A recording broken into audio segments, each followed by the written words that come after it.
Welcome viewers. KP astrology में interest रखने वाले सभी विद्वान गण को नमस्कार, वेलकम। आज हम एस्पेक्ट के बारे में कुछ बात करेंगे।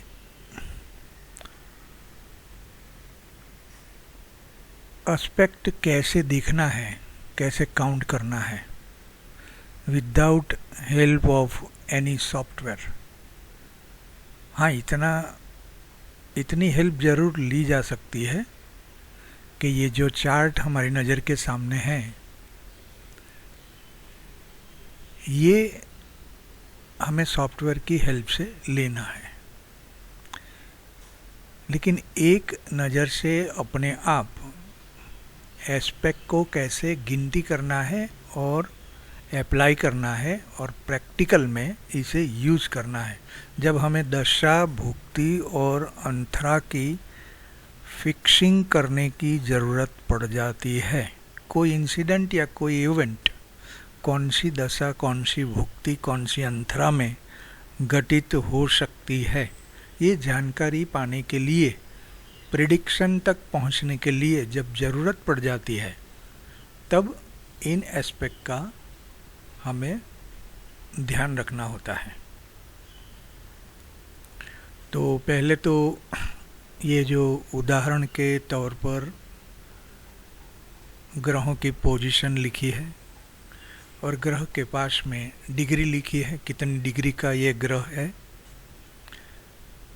जैसे गुरु 11 डिग्री का है, बुध 5 डिग्री का है, शनि 9 डिग्री का है, केतु 10 डिग्री का है, शुक्र 26 का, राहु 10 का, चंद्र 18 डिग्री का है और सूर्य मंगल कंजस्टेड, मतलब दोनों 12 डिग्री के हैं। ये एक उदाहरण लिया है समझने के लिए। अब हमें काउंट करना है एस्पेक्ट को। कोई भी ग्रह दूसरे ग्रह पर कौन सा एस्पेक्ट, कौन सी दृष्टि डाल रहा है, ये हमें तय करना है।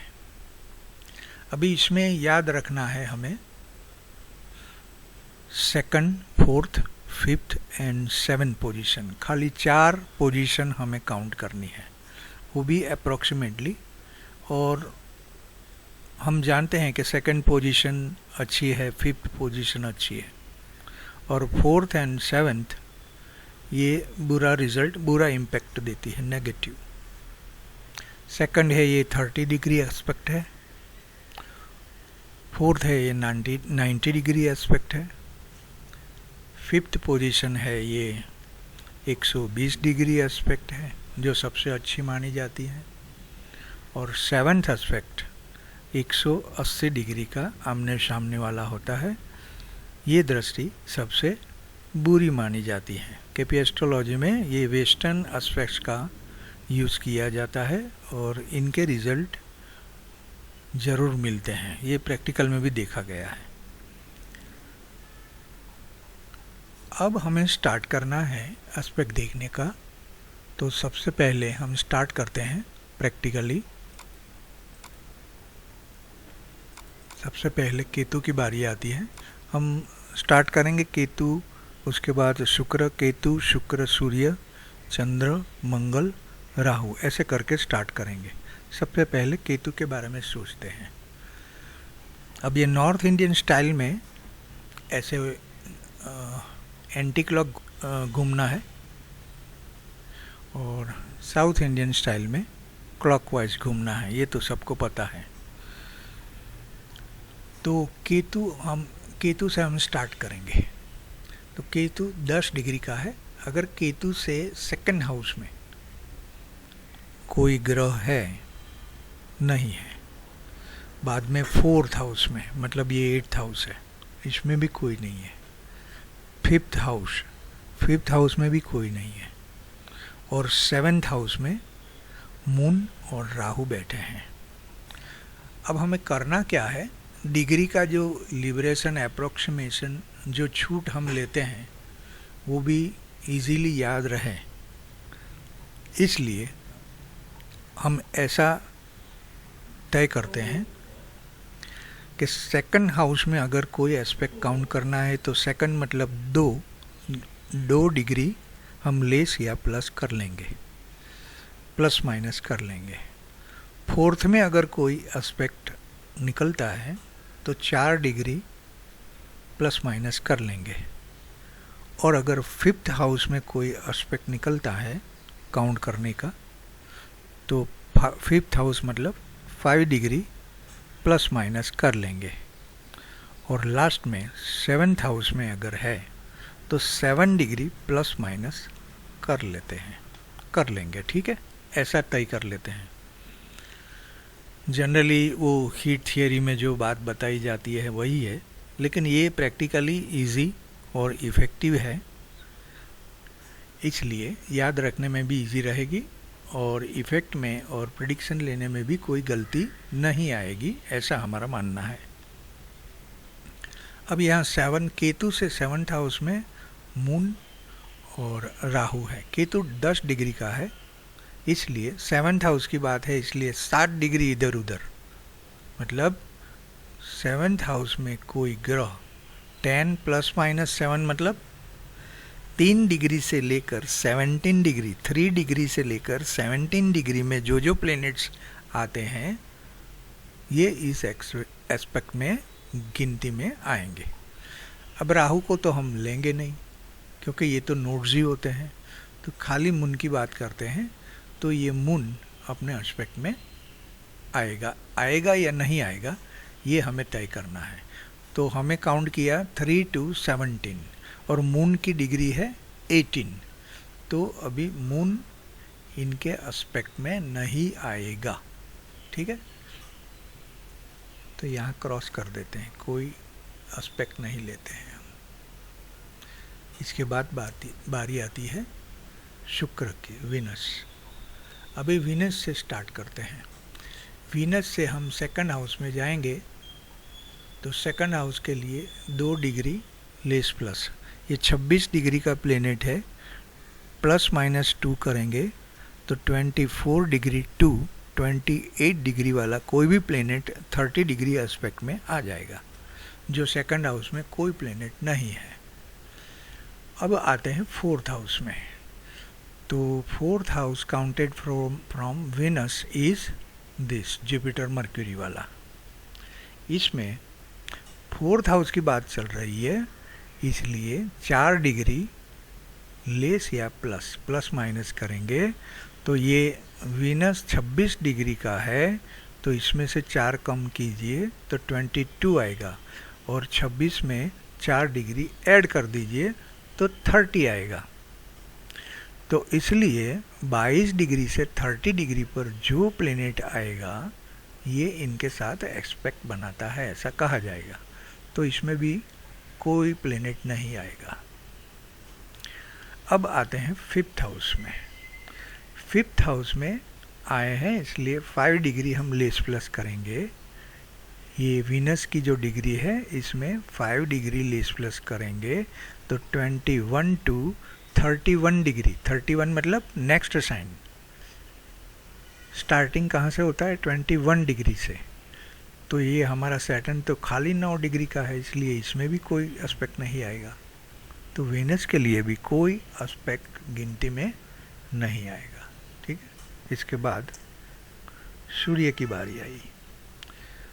सूर्य 12 डिग्री का है, सेकंड हाउस में 2 डिग्री लेस प्लस करेंगे तो 10 से 2 डिग्री 10 से 14, 10 to 14 डिग्री में कोई आएगा तो ये जुपिटर आ रहा है 10 to 14 में, तो जुपिटर हम 30 डिग्री में काउंट कर लेंगे। ये 30 डिग्री एस्पेक्ट एस्टैब्लिश होता है यहाँ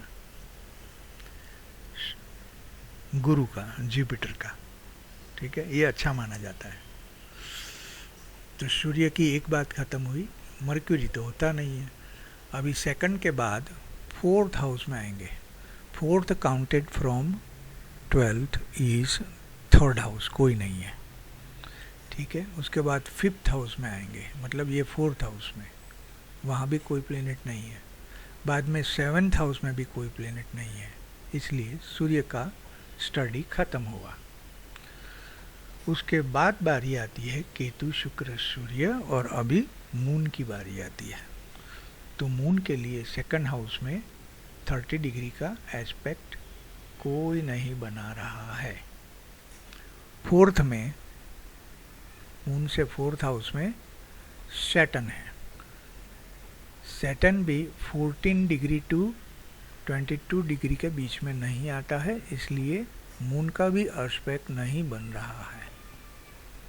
इसके बाद फिफ्थ में तो कोई है नहीं, और सेवन्थ में केतु है। सेवन्थ में केतु है तो 11 डिग्री टू 25 में कोई आता है, तो 11 डिग्री से केतु की डिग्री कम है, इसलिए यहाँ भी कुछ बन नहीं रहा। तो मून के लिए कोई एस्पेक्ट नहीं है। बाद में मंगल आएगा। मंगल 12 डिग्री का है, तो 12 डिग्री के लिए आप ऐसे ही काउंट करेंगे तो जुपिटर 30 एस्पेक्ट में एस्टैब्लिश होता है, सन की तरह। ये अच्छा एस्पेक्ट माना जाता है। इसके बाद फोर्थ हाउस में भी कोई नहीं है, सेवन्थ हाउस में भी कोई नहीं है, इसलिए अभी राहु की बारी आई। राहु 10 डिग्री का है। सेकंड हाउस में 8 से 12 डिग्री के बीच में ये दोनों प्लेनेट है, इसलिए ये दोनों प्लेनेट 30 डिग्री का एस्पेक्ट एस्टैब्लिश करते हैं।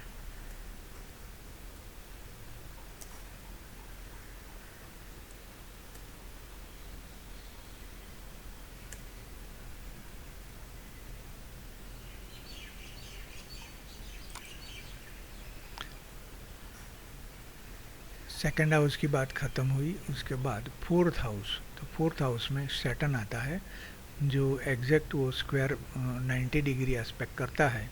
तो उसके लिए राहु 90 डिग्री का एस्पेक्ट बना रहा है। राहु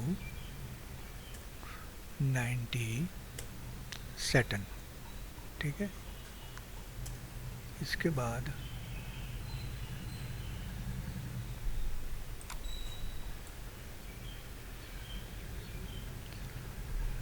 फिफ्थ हाउस में कोई नहीं है। सेवन्थ हाउस में केतु है, जो गिनती में नहीं आएगा क्योंकि नोड के साथ हम एस्पेक्ट नहीं देखते हैं, इसलिए राहु के बाद आएगा जुपिटर की बारी। जुपिटर के सेकंड हाउस में सैटर्न है, जो 30 डिग्री एस्पेक्ट एस्टैब्लिश करता है, इसलिए 30 और बाद में सैटर्न। फोर्थ हाउस में कोई नहीं है, सेवन्थ हाउस में भी कोई नहीं है, इसलिए गुरु के बाद हमें लेना पड़ेगा सैटर्न। सैटर्न के सेकंड हाउस में कोई नहीं है। सेकंड के फोर्थ हाउस में केतु है, देखिए, और केतु एस्टैब्लिश कर रहा है 90 degree relation with Ketu.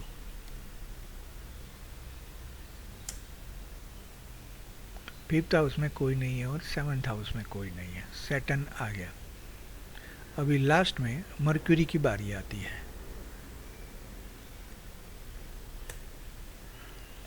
Mercury से सेकंड हाउस में सैटर्न है, लेकिन 2 डिग्री लेस प्लस करने से भी एस्टैब्लिश नहीं होता है, इसलिए यहाँ एस्पेक्ट एस्टैब्लिश नहीं होता है। फोर्थ में कोई नहीं है।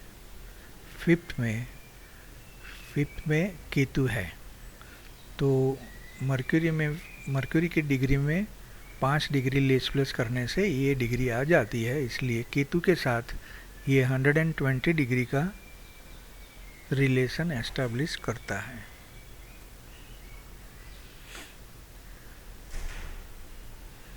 और सेवन्थ हाउस में तो कोई है नहीं। इस तरह सारा एस्पेक्ट हमारे सामने है, देखिए।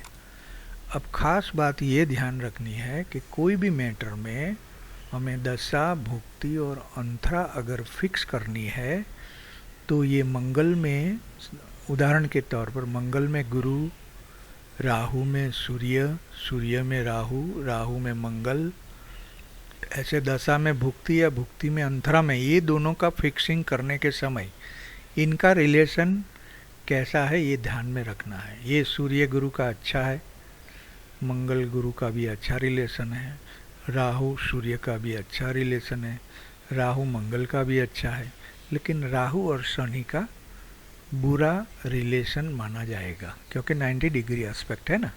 इसलिए गुरु और शनि का भी अच्छा है और शनि और केतु का अच्छा नहीं माना जाएगा। तो ये कॉन्फ्लिक्ट और ये रिजल्ट न देने वाली बात होगी या रिजल्ट बहुत बुरा देने वाली बात होगी। तो सैटर्न के साथ केतु का अगर कोई दशा के साथ भुक्ति आती है तो ये सोच के हमें फिक्सिंग करना है। ये फिक्सिंग करने के समय डिसीजन लेने में ये बहुत उपयोगी साबित होता है। जैसे मर्क्यूरी और केतु एक दूसरे के साथ बहुत अच्छा रिलेशन एस्टैब्लिश करते हैं, ट्राइन वाला, तो इसलिए इनका फिक्सिंग बहुत अच्छा और फ्रूटफुल माना जाएगा। तो आज के लिए बस इतना ही। Thank you very much.